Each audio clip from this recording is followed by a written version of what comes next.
So first of all, let me talk about this because this came out very, very strongly in the center of the spread. We have here the star, and the star basically means a lot of deep-rooted spiritual healing needs to happen for this month.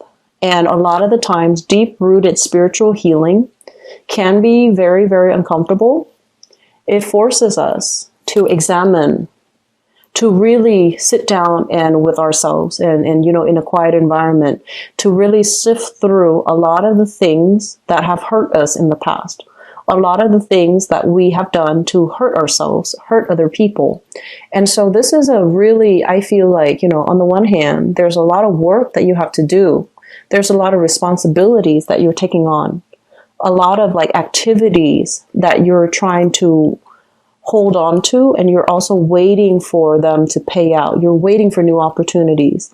This is a card usually about opportunities for travel, okay? Looking at the horizon, thinking about what is our life going to be like if we live somewhere else, if our entire life experience had been different? And I feel like longing for something that is a little bit more out of reach. It might or might not come in for you, but you're still longing for it. You're still very fixed in it. And you have multiple things, at least three things that you're waiting on. 3 job offers, 3 collaborators, 3 opportunities for travel, 3 situations that you're waiting on. So I feel like your energy is devoted to many, many, many things. And so with this busy time of the year, I feel like you have a lot of work, you have a lot of projects that you're taking on. You might be shifting from one location to the next. You're not really sure what your schedule is going to look like the next week. You're not really sure where you're going to be the next month. And so there's a lot of instability here. I feel like in a way, you thrive really well in this because, you're a very buoyant type of sign. You can quickly change your priorities. You can shift your schedule. You can, move around quite a bit without it being disruptive to you. But I feel there's a deep element here of why are you distracting yourself with a lot of things? Are there things that you need to do or things that you need to really, look at? Are you distracting yourself with all of this so you don't have to do this inner work? Okay, so that's the first thing for those of you who have been going through that, April, May, June timeframe where you really have to sit still with yourself and try to flush out, what have I done in the past? Are these things serving me? And sifting through those uncomfortable, awkward situations from the past. And whether or not, they're representative of the person that you want to portray to the world. Like, how have you done things that were good? And what are some of the things that you did that you're not really proud of? So I feel like there's an element here about you running away from some things that made you feel uncomfortable, some things that you didn't want to put in the work to examine, or you didn't want to put in the time, or you ran away from it and you didn't want to take in the time because it's uncomfortable. So they're saying that these things need to be examined because some major deep healing is going to happen for you for this month. And this is the month where, we are in the sun sign of Cancer. And I feel because it's the middle of the year, this energy in Cancer is for us to really do some type of spiritual purging, okay? January, traditionally, it does begin with, setting intention because Capricorns are very good at laying down structure, laying down goals, and thinking about how to reach these things. And so the month of July, it's all about, looking at the past, like, what have we done so far this entire year? What are we trying to achieve the next 6 months? And what are some things that we're doing that's hurting us or hurting people around us? So I feel like there's some major, deep spiritual kind of awakening that's happening for many of you. The last thing that I want to mention with this card here, especially, so I'm feeling this energy here about you doing things or, so let me talk about recreational things. Okay. This is a card involved with, gossip. It deals with people who might, who clump together, not because of the meaningful conversation, the life experiences, they're not really sharing with each other, or they don't have a common ground when it comes to enlightened values. They clump themselves together because, you know, they might have like a common interest or a hobby or a pastime that might not be good for them. Okay, so one thing that does come up with this card is like a bunch of people getting together just to get drunk. And then when they're not drunk, the conversation runs out, right? And we've all had people like that. We've always all been in this type of a situation. It's sort of like without the alcohol, without the drugs, what do we really have in common with the other person? So I feel like this is a month. It might be good for you guys to really think about this. The groups that you find yourselves in, the activities, the recreational activities that you find yourself resorting to or doing. And is it, you know, across the board with all the people you meet, or just a specific group? And if it is with a specific group or a specific individual, you might need to, you know, do some cord cutting to wean them out of your life, okay? Because I feel like this energy is not good for growth. And after you're able to do that, you're going to find some people that are conducive for growth, that you can share these conversations with, that you can have, you know, very deep, in-depth, soulful communication with. And the energy is going to be completely different from this. And so it's really important for you to, you know, I want to say, know who your friends are, know what you're doing, okay? And I also feel for some of you, you are ascending. Your energy is very strong. It's very clear. And it's like resonating at a very high frequency, high vibration. And so recently, some major new good people have come into your life that you really jive well with. And when you're ascending, when your vibration it's a really high, clear frequency, the people that are not good for you, they're naturally going to start to go away. And so you might find that when you communicate with your old groups of people, there's a lot of arguments. There's like lack of agreement, lack of consensus, lack of respect even. And these people are going to naturally fall away from your life. And you might try to, you know, hang on to them.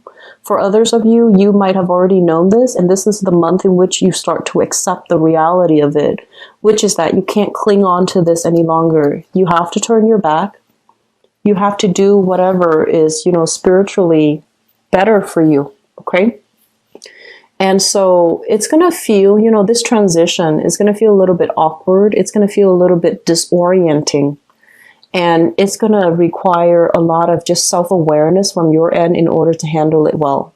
Just really think about, okay, why am I no longer talking to A, B, and C? And really, you know, maintaining that motive, maintaining that sense of purpose. I'm not talking to them, even though I do miss them a little bit, but I'm not talking to them because they bring me down, or they're not emotionally supportive, or I give and give and give so much of my time and I'm not getting anything back from them, or they're gossipy and they're low vibrational and they bring me down. They drag down the energy of the group, or they drag down my energy, or they take from me, and I can't have that any longer. So I feel like some very, very deep purging of your friendships, of the things that you do recreationally. Are they still good for you?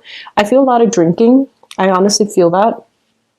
I'm also seeing like a lot of situations where it's like your friends drag you to go to a bar or to go to a club, and you're just like bored out of your mind, and you're sitting there just going through the motions, hoping the day would end. And yet you allow them to drag you every single time. So this is the month where I feel like you're putting your foot down. You're like, I'm not doing that anymore. It doesn't bring me any fun and excitement. I don't want to get dressed up just to go out and flaunt and, you know, just go home and sleep and waste the whole night. So your priorities are definitely changing here, Geminis, which I feel is really, really good for you. One last thing I want to mention, and this is your card right here. Okay, this is an air sign, Aquarius, Gemini, or a Libra, but this is your card. And what this card usually denote here, setting boundaries, being very clear about our expectations, and, you know, weeding some people out of our lives. If somebody is coming in, presenting you with some type of, I want to say like a BS story, you're going to be very quick to cut them off, okay? And so what I feel happening for this month, and especially for some of you, what I feel is overall protecting your energy level, okay? So that means not helping people who are just taking up a lot of your time, a lot of your energy, and they don't want to do the work for themselves. And then on the other end is giving your energy away to people who have boundary issues, okay? So that means they repeatedly overextend themselves and ask you to do things that are not appropriate for you. It's just not appropriate for them to ask you in that manner. You might like have an acquaintance that asks if they can, you know, stay with you for 5 weeks. So that's not appropriate, right? And so this is a card about, you know, saying no, learning to say no, protecting what's yours, protecting the people that are dear to you, that see you in a different light, that wants you to improve, and then cutting off the people that are just raining on your parade, taking your energy. I feel like, especially for some of you who are doing any type of healing work or any type of energetic work or any type of readings even. So if you have, you know, your sun, moon, or rising in Geminis, and you're watching this and it resonates with you, I would strongly urge you to do some type of spiritual cleansing, because I feel like you're accumulating a lot of negative of people's energies, and people's energies allows us to sympathize, right? Because it allows us to align ourselves energetically on their energy level. So a lot of the times we have to lower our energy or our vibration to allow us to empathically connect to another person that's dealing with some hardships in their lives where they feel very stuck. And at the end of the reading, we have to release their energy so that we can bounce back, right? And I feel like some of you are getting lost in it. You're doing it, but you're not disconnecting from that energy stream of your clients. And it would be in your best interest to disconnect, because I feel like you're carrying other people's energies and you're operating from a space where you feel really physically tired all the time. And you're feeling like it's hard for you to focus on your everyday activities. It's hard for you to you feel very muddled, like you're walking through a fog, and you feel very low vibrational, like you're tired all the time. And especially if your neck, the base of your neck, if there are pains or if there's pressure, and then if there's soreness and, you know, just like knots all over your back, I feel like that's you taking on the energies of other people unawares and carrying the weight of that. So it makes you feel really, really tired. If that is the case, do some chakra realignment, do some Reiki healing, and try your best as well to disconnect yourself after readings, okay? That's going to be really important if you are doing reading or you're doing Reiki, or you're doing some type of spiritual healing. And then also for those of you in the medical profession, doctors, even mental health specialists, I'm seeing dentists, but I don't know how that would apply, but it might as well be dentists. Nurses, especially if you've handled some really heavy cases dealing with, you know, abuse or something traumatic happened for you at work that you can't like unsee something. I feel like you're carrying that with you as well. So having a session with a therapist to talk it out, flush it out, and then release that energy is going to be very good for you. Okay, so I hope that makes sense, and I hope that resonates with you who are watching this, so that you know what you need to do. Okay. One last thing, long-awaited dream is coming. The star indicates a wish card, and this is a card about waiting for a really long time for an opportunity to come in. So they're saying a long-awaited dream is going to be in the works for you, okay? So this is overall a card about success, okay? Having dominion over your territory, kind of like being on that hill looking looking down at everything that's happening around you, meaning you take ownership or you have ownership over your domain. So I feel like things are going to really stabilize for you. It's going to require a lot of hard work when this thing comes in. And for some of you, it could be a job. For others, it's a major big breakthrough in your creative endeavors, like for singers, actors, models, publishers too. And I feel writers, if you're waiting on publishing opportunities, this is what's going to come in for you. It requires a lot of hard work, but you've made it, okay? So I'm going to go into your love reading and see what's in store for you guys.